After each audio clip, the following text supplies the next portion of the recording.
اعوذ باللہ من الشیطان الرجیم بسم اللہ الرحمن الرحیم بابر وائس کے پیارے ناظرین السلام علیکم ورحمۃ اللہ وبرکاتہ۔ ایک مسلمان عورت 3 اوقات میں اللہ کے بے حد قریب ہوتی ہے۔ پیارے دوستو، اس ویڈیو میں بتائیں گے کہ وہ کون سی 3 اوقات ہیں جب ایک مسلمان عورت اللہ کے بے حد قریب ہوتی ہے۔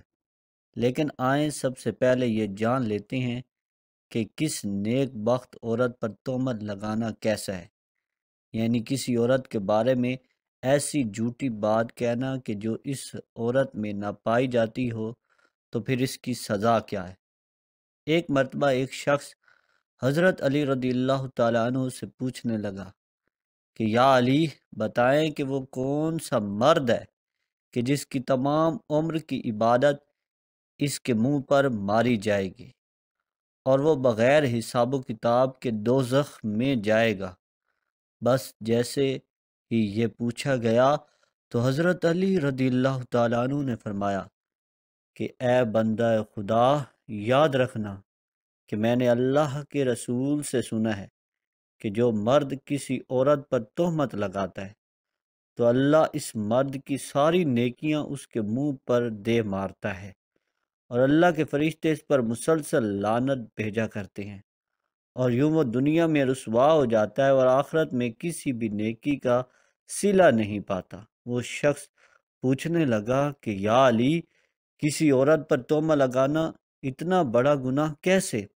تو حضرت علی رضی اللہ تعالیٰ عنہ نے ارشاد فرمایا کہ اے شخص، کسی پر تہمت لگانا یعنی کسی کی عزت کو قتل کرنا ہے۔ یاد رکھنا کہ اللہ کے نزدیک جیسے کسی انسان کو قتل کرنا ایک بدترین گناہ، ویسے ہی کسی پر تہمت لگانا اس کی عزت اور شخصیت کو قتل کر دینے کے برابر ہے۔ اے شخص، کبھی بھی کسی پر تہمت نہ لگانا، خاص طور سے کسی عورت کے بارے میں کبھی کوئی جھوٹی بات نہ کہنا۔ پیارے دوستوں، آئیں اب یہ جانتے ہیں کہ وہ کون سی 3 وقت ہوتے ہیں جب ایک مسلمان عورت اللہ کے سب سے زیادہ قریب ہوتی ہے۔ حضرت علی رضی اللہ تعالیٰ عنہ سے پوچھا گیا کہ اللہ کے سب سے زیادہ نزدیک کون ہے؟ بس جیسے ہی یہ پوچھا گیا تو حضرت علی رضی اللہ تعالیٰ عنہ نے فرمایا، اے بندہ خدا، اللہ کے سب سے زیادہ قریب وہ عورت ہے جو اللہ کے لیے نامحرم سے پردہ کرتی ہے۔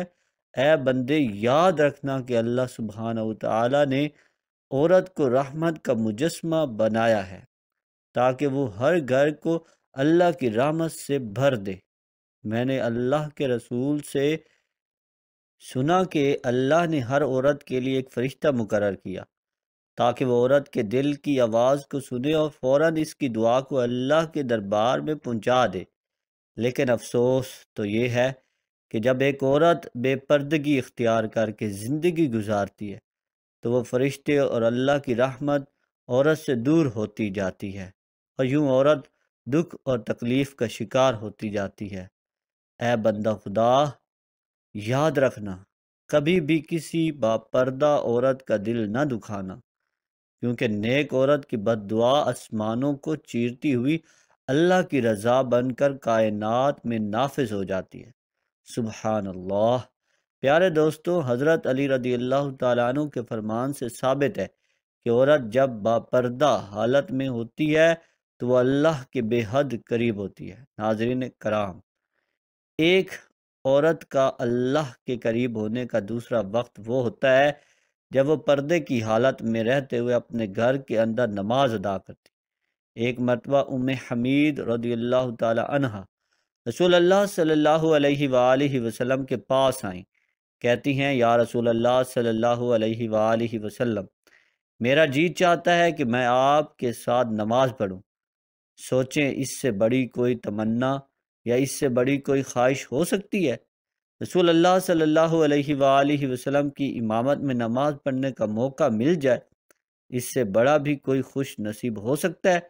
اچھا، ذرا آگے کی بات بھی غور سے سنیے گا۔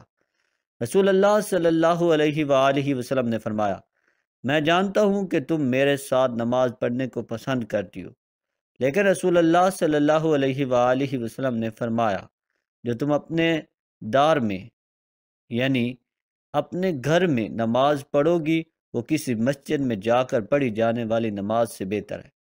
رسول اللہ صلی اللہ علیہ وآلہ وسلم نے فرمایا، چھپ کے جو عورت نماز پڑھے گی وہ سب سے بہتر ہوگی۔ ام حمید رضی اللہ تعالی عنہا نے جب یہ بات سنی تو وہ واپس چلی گئی۔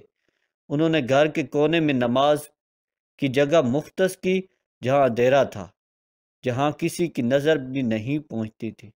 رسول اللہ صلی اللہ علیہ وآلہ وسلم کی صحابیہ پھر وہاں ہی نماز پڑھا کرتی یہاں تک کہ وہ اپنے رب کے پاس چلی گئی۔ پیارے دوستو، ثابت ہوا کہ جب ایک عورت اپنے گھر کے کمرے کے اندر اللہ کے حضور سجدہ ریز ہوتی ہے تو اس وقت وہ سب سے زیادہ اللہ کے قریب ہوتی ہے۔ پھر وہ جو بھی مانگے اللہ عطا فرماتا ہے۔ پیارے ناظرین، ایک مرتبہ حضرت موسیٰ علیہ السلام نے اللہ سبحانہ وتعالی سے پوچھا کہ اے میرے خالق و مالک، مجھے یہ بتا کہ اس وقت میں یعنی اس موجودہ دور میں تجھے سب سے عزیز کون ہے؟ اللہ تبارک و تعالی نے جواب دیا کہ اے موسیٰ، اگر دیکھنا چاہتے ہو کہ مجھے عزیز کون ہے تو جاؤ کنعان کے ایک گاؤں میں، وہاں ایک عورت رہتی ہے، اس کا نام دیال ہے، جو اس وقت مجھے سب سے زیادہ عزیز ہے۔ موسیٰ علیہ السلام کے دل میں یہ بات پیدا ہوئی کہ میں بھی اس اللہ کی عزیز بندی کی زیارت کروں، دیکھوں تو آخر وہ کون ہے، وہ ایسے کون سے عمل کرتی ہے کہ جس کی وجہ سے اللہ کو عزیز ہے۔ موسیٰ علیہ السلام چلتے رہے، بڑھتے رہے، اس گاؤں پہنچے تو کیا دیکھتے ہیں کہ ایک ٹوٹا ہوا گھر ہے، اور اس ٹوٹے ہوئے گھر میں ایک عورت رہتی ہے جس کے نہ ہاتھ ہیں، نہ پاؤں ہیں، اور نہ ہی آنکھیں ہیں، نہ ہی کان، صرف ایک زبان ہے جو اللہ سبحانہ و تعالیٰ کا شکر ادا کر رہی ہے۔ موسیٰ علیہ السلام نے دیکھا اور دل ہی دل میں کہا کہ اے میرے پاک پروردگار، تو نے تو اس عورت کو کسی نعمت سے نہیں نوازا، پھر بھی یہ تیرا شکر ادا کر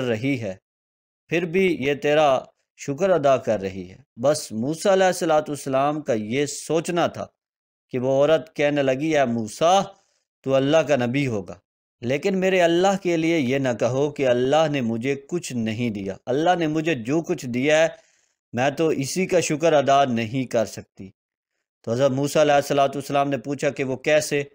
تو عورت کہنے لگی کہ اے موسیٰ، اگر اللہ مجھے قدم دیتا اور میں ان قدموں سے چل کر باہر جاتی تو یقیناً گناہ کرتی، لیکن اللہ مجھے عزیز رکھتا ہے، اس لیے ایسے تمام گناہوں سے بچا لیا۔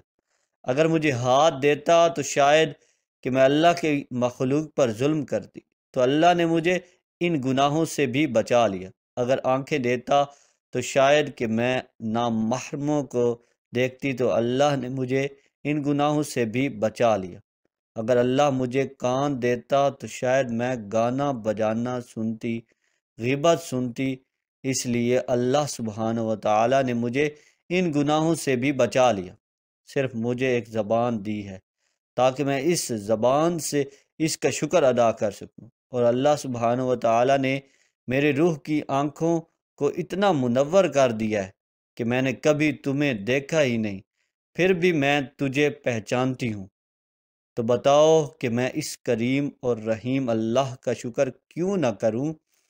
تو پیارے دوستو، یہ سب سن کر موسیٰ علیہ السلام رونے لگے اور کہنے لگے کہ تمہارا ایمان تمہیں اللہ کے قریب کرتا ہے۔